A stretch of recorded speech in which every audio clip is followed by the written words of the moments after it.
En el nombre del Padre, del Hijo y del Espíritu Santo. Amén. Nosotros pertenecemos a la Comunión Anglicana Libre Internacional, la Iglesia Episcopal Libre de Costa Rica. Esta es la misión de la Natividad y yo soy el rector Belisario Pérez. Hoy vamos a tratar el Evangelio de hoy de acuerdo con nuestro calendario especial. Este Evangelio es el de San Marcos, capítulo 3, versículos del 7 al 19.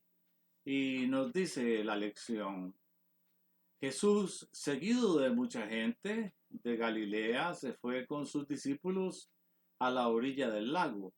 Cuando supieron las grandes cosas que hacía, también acudieron a verlo muchos de Judea, de Jerusalén, de Idumea, del oriente del Jordán y de la región de Tiro y Sidón. Por esto Jesús encargó a sus discípulos que le tuvieran lista una barca para evitar que la multitud los apretujara, porque había sanado a tantos que todos los enfermos se echaban sobre él para tocarlo. Y cuando los espíritus impuros lo veían, se ponían de rodillas ante él y gritaban: Tú eres el Hijo de Dios. Pero Jesús les ordenaba severamente que no hablaran de él en público. Después Jesús subió a un cerro y llamó a los que les pareció bien. Una vez reunido de entre ellos, eligió a 12 para que lo acompañaran y para mandarlos a anunciar el mensaje.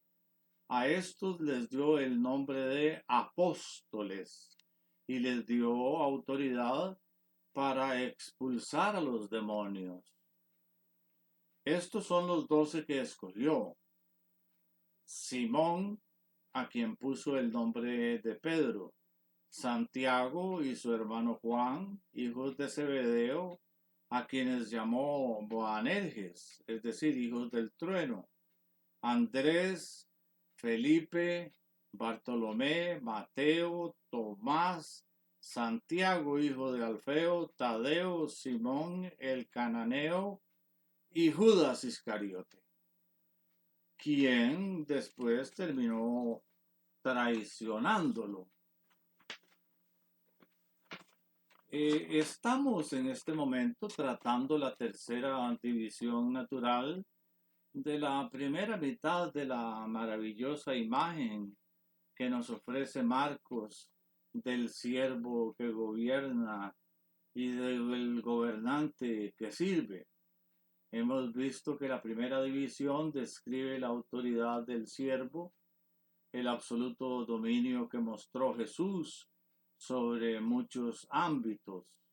La segunda división que hemos examinado es su conocimiento de nuestra humanidad, el discernimiento penetrante e incisivo que mostraba tener Jesús acerca del hombre.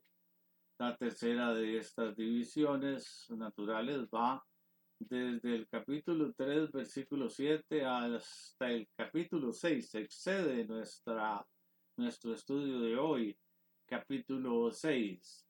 El tema se ve subrayado por el énfasis sobre las multitudes que seguían a Jesús. Este fue un periodo de máxima popularidad en el ministerio de nuestro Señor, y podemos ver de qué modo nos lo presenta en el primer párrafo. Pero Jesús se retiró al mar con sus discípulos y lo siguió gran multitud de Galilea, también de Judea, de Jerusalén, de Idumea, del otro lado del Jordán y de los alrededores de Tiro y Sidón. Oyendo cuán grandes cosas que hacía, grandes multitudes vinieron a él.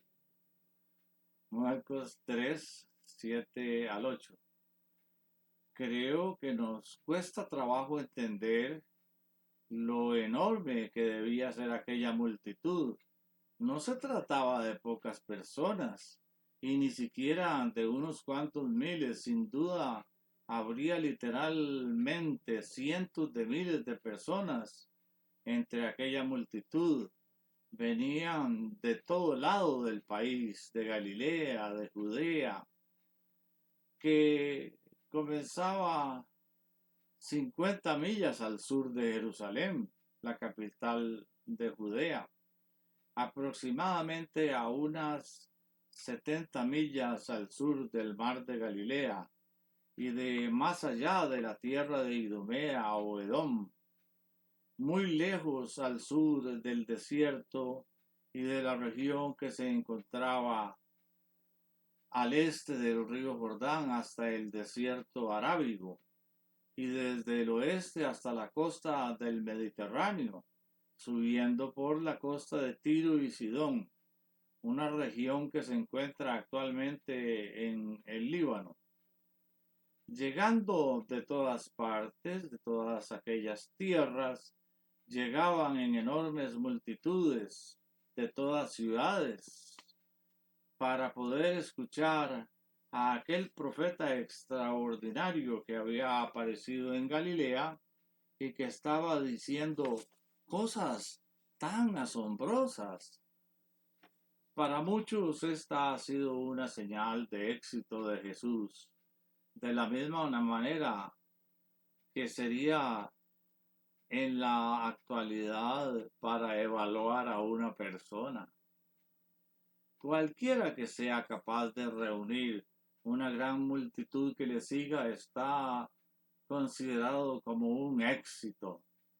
Tenemos toda clase de personas que hacen eso, los llamamos estrellas, son artistas de cine, atletas, cantantes, políticos y diferentes personas que han conseguido lo que en la actualidad se considera como una marca de éxito.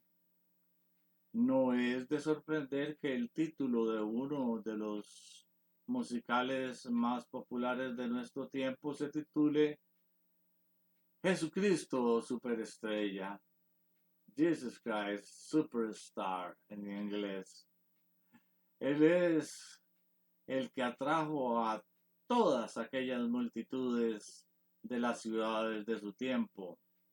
Pero al leer este relato en su totalidad, vemos que la intención de Marcos es subrayar la debilidad de la popularidad, lo vacío, la total carencia de valor de la popularidad y cómo se puso en peligro el ministerio de nuestro Señor. Hay 6 maneras en que esto se pone de manifiesto en esta división. En este pequeño estudio examinaremos solo la primera de ellas, desde el capítulo 3, versículo 7 hasta el final.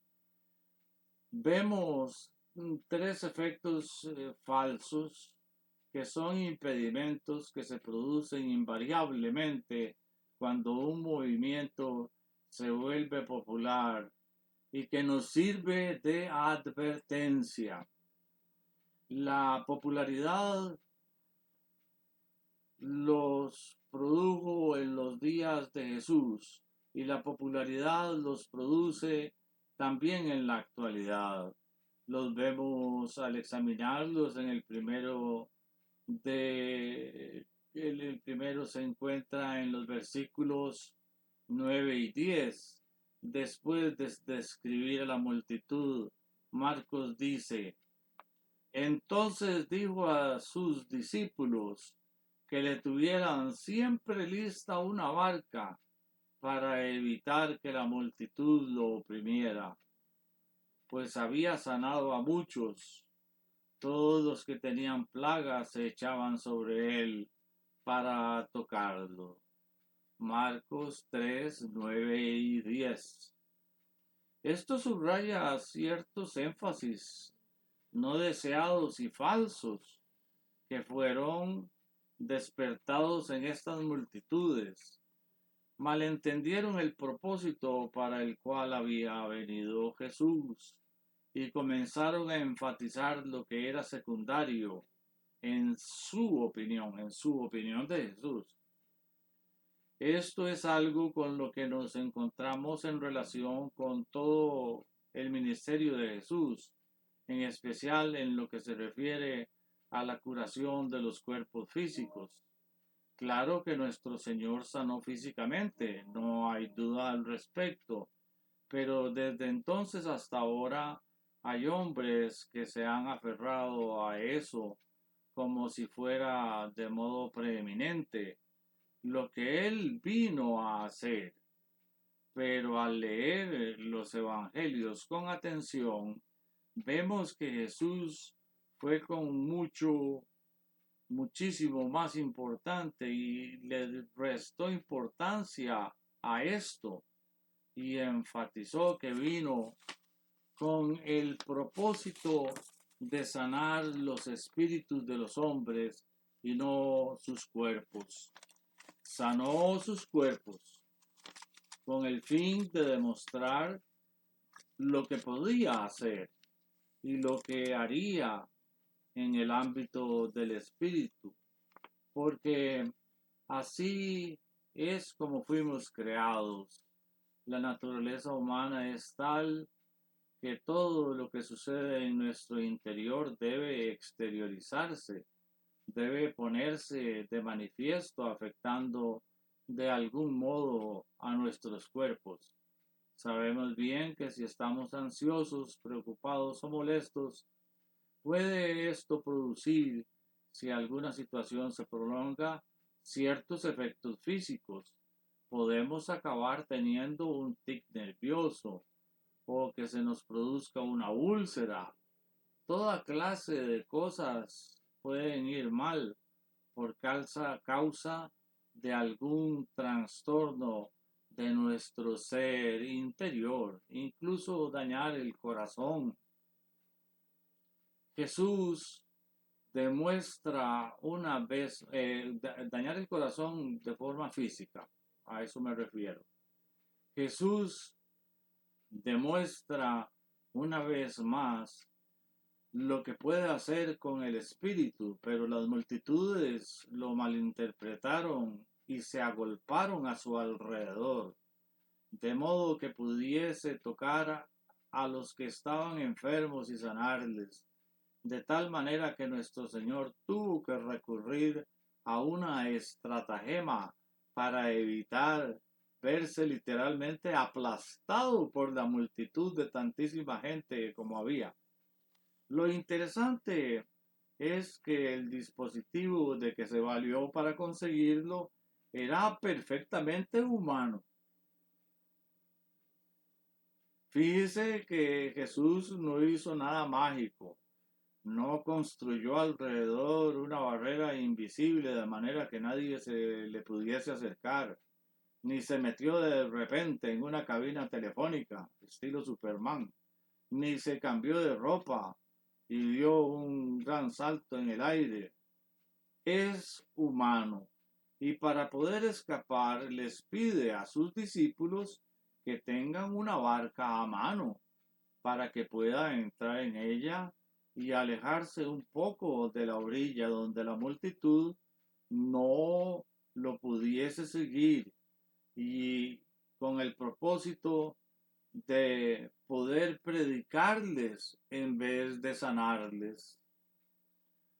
Todo lo que la multitud quería era la sanidad, pero él quería predicar. Eso es una de las cosas que sucede con la popularidad. Generalmente distorsiona el mensaje y enfatiza algo secundario, haciendo que sea equivalente a los ojos de la gente, de modo que se pierden lo más importante. La segunda fuerza falsa que produce la popularidad se encuentra en el versículo 11. Y los espíritus impuros al verlo se postraban ante él y gritaban: tú eres el Hijo de Dios. Pero él les reprendía para que no lo descubrieran. Marcos 3, 11 y 12. Las escrituras nos dicen que en ocasiones, tras aquellas enfermedades, se hallaba el poder de espíritus impuros. Nos hemos dado cuenta en cuántas ocasiones las escrituras llaman a estos demonios impuros.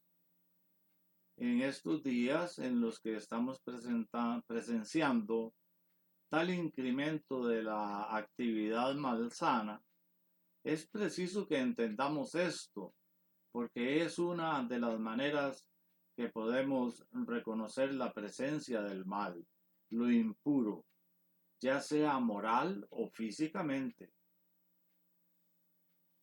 Marcos nos dice que cuando veían a Jesús, siempre le reconocían y gritaban, tú eres el Hijo de Dios.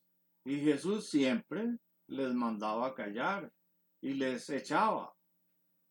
¿Por qué creemos que rechazaba este testimonio de las entidades malsanas?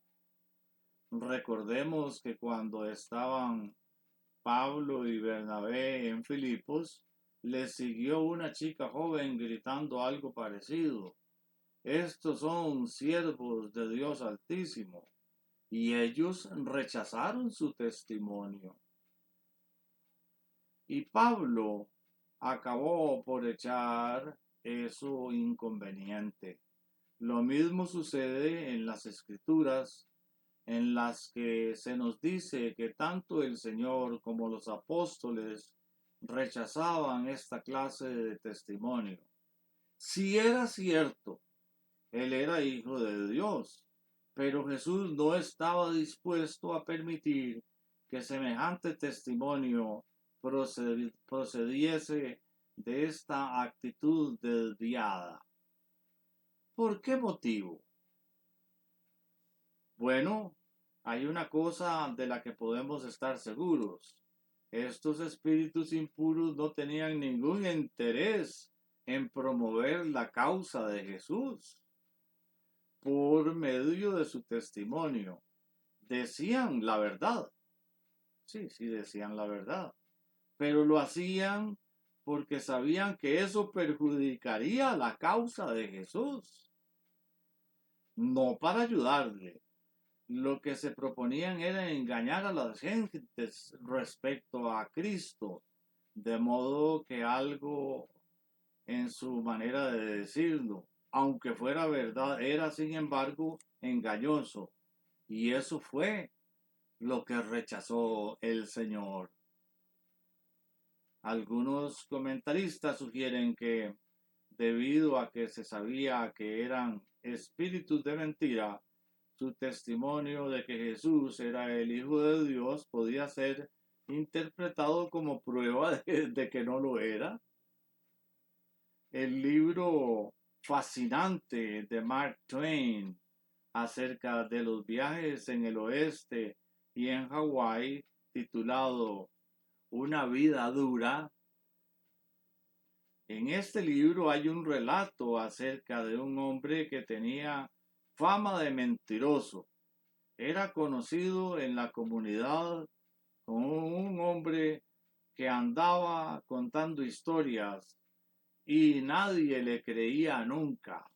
Un día le encontraron colgando muerto con una nota de suicidio escrita por su propia mano y diciendo que se había quitado la vida.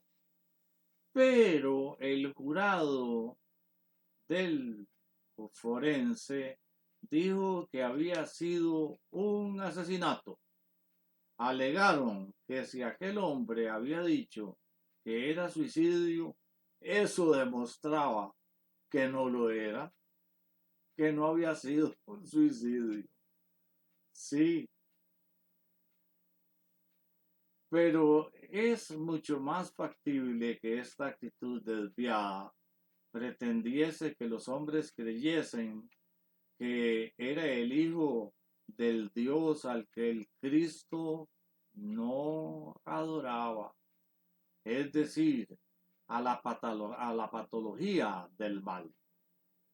Cuando decían, Él es el Hijo de Dios, la gente pudiese reaccionar a Jesús con las fuerzas malas y con el mismo mal. Le iban a relacionar inmediatamente, claro. Por lo tanto, no es accidental que no solo 2 párrafos más leemos acerca de una delegación que procedía de Jerusalén, que acusó a Jesús de estar poseído por un demonio y de curar por, por el poder de un demonio. Por eso es que él rechazó este testimonio de maldad diciendo que era el Hijo de Dios. La respuesta que dio nuestro Señor a esta amenaza la encontramos en los versículos 13 al 19. Después subió al monte y llamó así a los que él quiso y vinieron a él.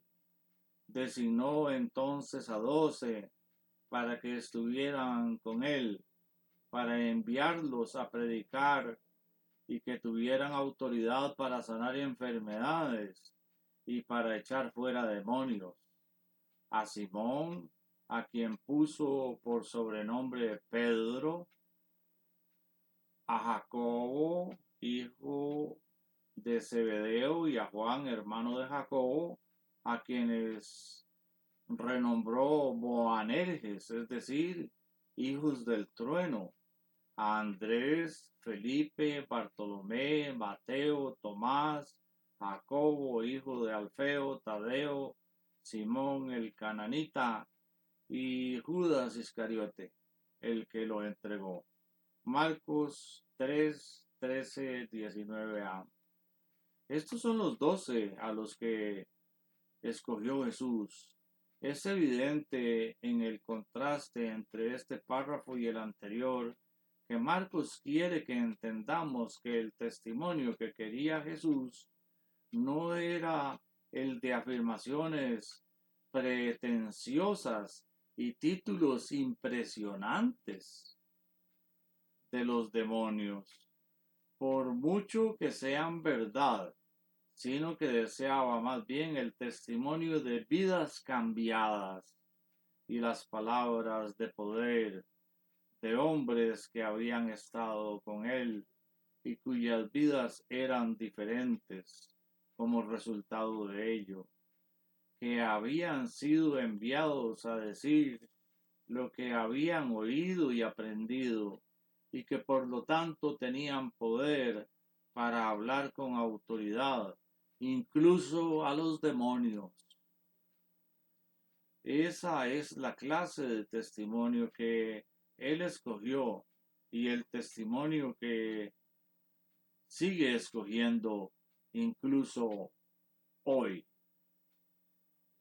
Fijémonos en que estos 12 hombres fueron llamados a hacer 3 cosas. Para empezar, fueron llamados a una experiencia personal. Estuvieron con él. Jesús no quiere nunca que nadie hable acerca del cristianismo como defensor. Deseaba siempre a los que pudieran ser testigos, es decir, personas que pudiesen contar lo que les había sucedido. Si no es usted más que una especie de vendedor del cristianismo que defiende que es una buena manera de enfocar la vida o una gran enseñanza moral, entonces no es usted un testigo efectivo y el Señor no quiere eso. Quiere un testigo al que le haya sucedido algo, aquellos hombres fueron enviados para llevar a cabo la evangelización con un propósito, para predicar, para contar lo que habían aprendido de él. Y les fue dado un poderoso exorcismo. Debían echar a los demonios, que es reconocer el mal. Es decir, les fue dado algo que decir y fueron enviados a decirlos. Y les fue dado poder sobre toda la oposición. Resulta la más de interesante que a fin de llegar a las multitudes, nuestro Señor solo seleccionase a 12 hombres, aunque algunos estudiosos nos dicen que pudieron llegar a ser muchos más. Así es como se debe hacer. Con frecuencia cometemos la tremenda equivocación de depender excesivamente de medios masivos. Creemos que vamos a alcanzar a multitudes mediante grandes invenciones como pueden ser la radio, la televisión, los cassettes, el mismo internet. Por mucho que nos sirvan de ayuda y aunque tengan su lugar, no hay duda que no ocuparán nunca el lugar de un hombre o de una mujer que hayan tenido una experiencia personal con Cristo y que lo cuentan de manera que pueden, tal vez usando algunos de estos medios que mencionamos, que poseen un poder evidente en las vidas para vencer las malas interpretaciones y para luchar contra cualquier oposición. Este es el testimonio que ha escogido nuestro Señor. Así tenemos una lista de los 12 discípulos y sus nombres nos resultan conocidos. Simón, Jacobo, Juan aparecen como de primero. Y Jesús les da un nombre especial, les puso un sobrenombre, es decir, escogió otros nombres para ellos. Esto hace que se destaquen como formando parte de un círculo interno de los 12. Recordemos que con cuánta frecuencia leemos a partir de este momento que cuando Jesús iba a hacer algo especial, se llevaba consigo a Pedro, a Jacobo y a Juan, tratándolos de una manera más íntima que a ninguno de los otros, por lo que les nombra como encargados de este grupo, una forma de llegar a los demás, haciendo uso de este método tan extraordinario que tanto el Señor como los apóstoles emplearon para llegar a los pocos con el fin de poder alcanzar a los muchos. A Pedro le llamó roca. En latín se tradujo esta frase que le dijo Jesús a Pedro: tu es Petrus, et super anque Petram edificabo ecclesiam meam. Tú eres una piedrita, y sobre esta piedra edificaré mi iglesia.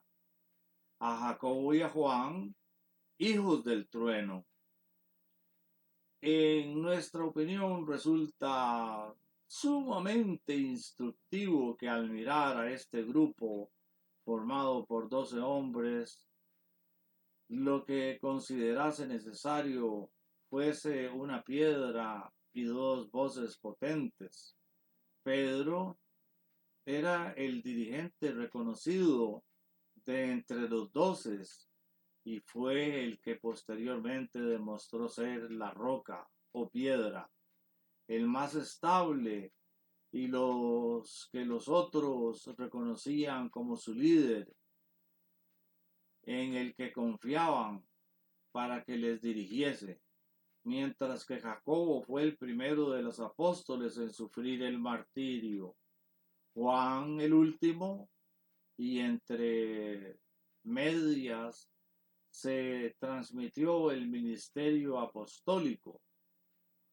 Jacobo dejó su marca entregando su vida el primero entre los 12, y Juan permaneció hasta el final para recoger todo el testimonio apostólico, solidificarlo y transmitirlo a nosotros en su expresión final en el Evangelio de San Juan, en las epístolas de Juan y en el libro del Apocalipsis. Así que esos eran los líderes entre los 12, y nuestro Señor trataba con ellos para que pudieran ser los testigos que después no solamente llegarían a las multitudes que tenían cerca, sino posteriormente a todo el mundo. Y Jesús se sentía satisfecho trabajando con estos hombres. En el nombre del Padre, del Hijo y del Espíritu Santo. Amén.